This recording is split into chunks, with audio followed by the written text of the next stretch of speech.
Hello， 大家好，欢迎来到养生真经，最好的药就在我们自己身上。我是王珂，今天我们来说一说有一个现象，这个现象呢就是咳嗽，还有呢就是我们的上呼吸道反复感染。那这种现象持续久了之后，就会形成支气管炎，就是一个比较严重的病症了。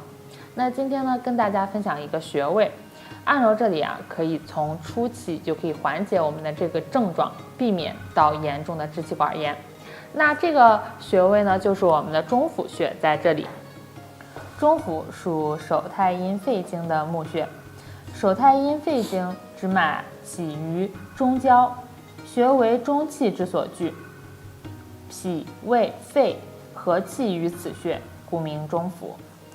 那下面呢，我教大家如何取穴和如何按揉。先取锁骨的外端，下方有个凹陷处是云门。那在云门的当下约1寸的地方，与第一肋间隙平齐处就是我们的中府穴。那对这个穴位呢进行按揉，顺时针20圈，逆时针20圈。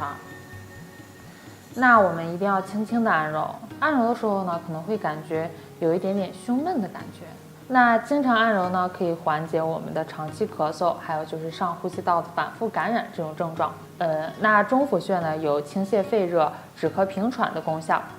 好了，今天的养生真经就到这里。如果你有任何问题可以给我私信或者给我留言。我们明天再见吧，拜拜。